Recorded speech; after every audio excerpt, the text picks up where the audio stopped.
Легенда о несметных сокровищах Иднакара нашла подтверждение. Научные сотрудники изучили найденные на территории городища клады. Первые из них обнаружили еще в 70-х годах прошлого века, последние в 90-х. Все это время вещи находились в этнографическом музее. И только сейчас ученым удалось узнать о них больше. Подробности расскажет Альбина Валикжанина. Иднакар и так является наиболее изученным археологическим городищем, но тем не менее больше половины его площади еще не изучены, и новые клады, я уверена, лежат там. За 40 лет, что велись раскопки в городище Иднакар, здесь удалось найти 4 настоящих клада. Все они были спрятаны да так, чтобы современники не смогли их найти под жилищем в остатке старого рва. Этнографическое расследование показало, прятать клады было старинной традицией удмуртов. Очень часто найденные при разборе старого дома или при копке земли вот такие вот клады удмуртами интерпретировались как спрятанные стариками на черный день или потомкам. Причем самим потомкам они о месте нахождения кладов не говорили. Считалось, что в нужный момент клад сам выйдет к тому, кто в нем нуждается.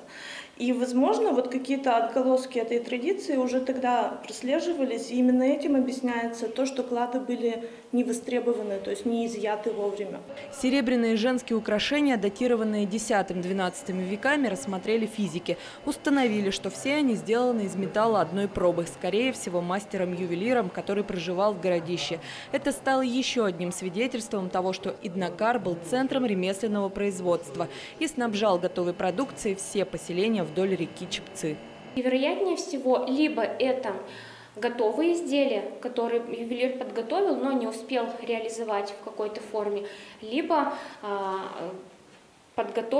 либо они использовались в качестве сырья, металлического сырья для дальнейшей работы.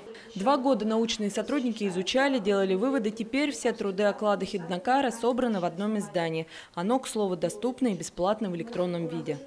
Над данной книгой работа шла дольше, потому что отдельно готовился каталог и отдельно сам текст.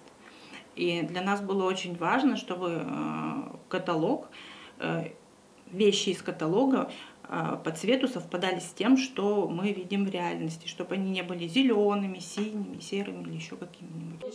Впереди новая работа. В этом году археологи отправятся в экспедицию в Дебесский район на Варнинский могильник. А другие клады Иднакара, возможно, будут найдены через много лет. Раскопки на городище уже больше не проводят. Так принято – оставлять нетронутую историю для следующих поколений. Альбина Валикжанина, Юрий Зелененький. Новости.